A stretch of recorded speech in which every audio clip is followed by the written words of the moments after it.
But it's just one of these things where it's like the things that you talk about for me, one of the things that I try to get to quickly is if I go up and talk to a girl, first thing I'm going to do is I'm going to ask, some logistical question. And then I'm going to be like, hey, I just wanted to come up and talk to you because I'm curious. Although this is the only difference. I generally don't say I'm curious because of something that's physically attractive about her. What I'm going to say is, you seem interesting because of this, or some other reason, just because I do think you can still manufacture attraction. There is a seduction process that you can go through with some women, but the ultimate honesty that you can have, and then being in the present moment and not thinking about the next thing to say, I think is way more attractive to women. Yeah, it's interesting too. Like when I was gonna say real quick is that sometimes what happens is the more you talk to women and the more you're out there doing what you do, the more you're gonna hear similar like conversation threads, and you're gonna hear similar responses. And so what happens is that sometimes when you hear similar responses from women, right, then you usually will have a similar thing you would say to those responses. So a lot of times when the pickup artists would do the canned routines and stuff, right?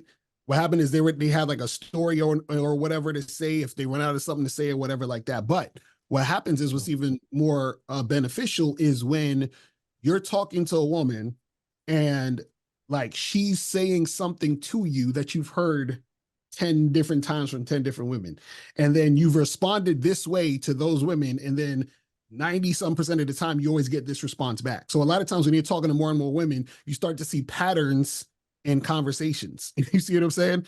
And then so what happens is that once you pick up on that and you say, oh, well, last time I said this to this girl, when this same exact type of conversation came up, and this ended up being this type of situation. So then you can just use that over and over again. You see what I'm saying? Because you're going to find out that it's going to come back up, and then you just, add that into the conversation. Yeah. You just start developing neural pathways for every type of response. This is like a guy who plays quarterback in the NFL for 10 years. After a while, he's seen every blitz there is. He knows every coverage there is. That's what happens when you go up and talk to women for a lot of time. So a lot of people will be like, well, that's not authentic. That's canned. Well, it's not really canned. It's just like humans have adaptations to do things that are better for themselves. Right. And over time, when you talk to a lot of women, you start realizing, hey, man, when I talk about these subjects, women seem to get way more turned on. And when I talk about these subjects, they tend to not get turned on. And you find that with a ton of experience. But I'll tell you one other, this just massive cheat code. If you have a hot girl with you, and you go up and talk to some girl, you can say whatever the fuck you want. They're never going to reject you. It's one of the biggest cheat codes there is. So I recommend guys would try what Lucario says, where he's like, you go up and you're just like total and complete honesty. But here's the thing. It's not just honesty. It's complete outcome independence. Right. And then I also recommend try going out with a super hot girl and then just watch the way women react to you. You get to skip several levels when you do that. Mm-hmm. So one of the pushbacks I get from that kind of concept is guys often say this in response, but I can't even go to a nightclub with a woman. So I guess it's worth discussing, how do we get guys to understand how to obtain that kind of situation where they're able to go to these places with a woman in their arms, one or two at least. I know, Mike. You go ahead, killer.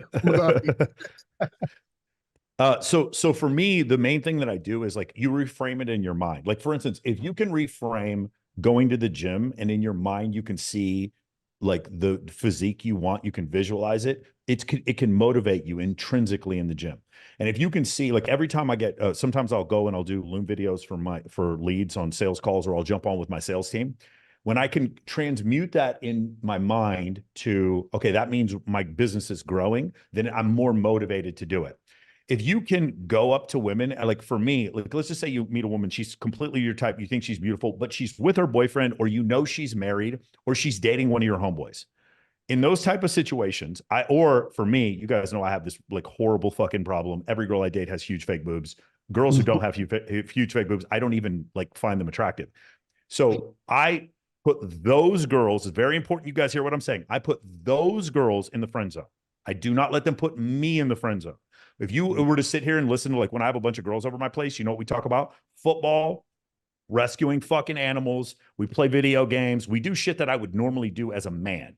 So What you do is you find some girls that you know, hey, listen, it's not going to work out with this girl. She's dating my homeboy or whatever. And then you put them in the friend zone. You'll be shocked if you're a cool guy, how often women will help you meet other women and actually want to help you meet other women. So that's what I would do. I would find some girls, say, I'll charge it to the game. These girls I'm not trying to hook up with this girl for whatever reason. If they're attractive, it actually helps you a lot. And then like one of my closest friends is Kindly Myers. She's married. She's been married for 10 years, or she's been with the same guy for 10 years.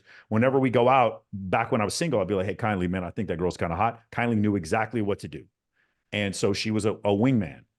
And so that's what I would recommend you guys do. You go up there initially when you talk to the girl, knowing full well you're going to put her in the friend zone, and then you don't even try to do anything. Now, I'll tell you the crazy part about it is very often, this group of women that you put in the friend zone, then they start seeing the attention that you're getting from each woman. They start competing with each other for your attention. And often those are the women you end up sleeping with. Mm-hmm. Yeah, that's a real talk. And what's funny is that like if you're the type of person that definitely goes out and into the nightlife and all that other stuff, right? There's a few different ways you could do this too. So what I would used to do, because I used to be going to the clubs basically like every weekend, damn near, right? And I'm from New York, so there's spots where they are basically clubs, but it's also just a place you can go and get a drink or whatever. So what will happen is that sometimes I would just go to these spots. Let's say I'll go with me and one of my guy friends, and then we would just go out there, meet women, and do all that other stuff, right? And so what we would do is that some of the women we would meet, right,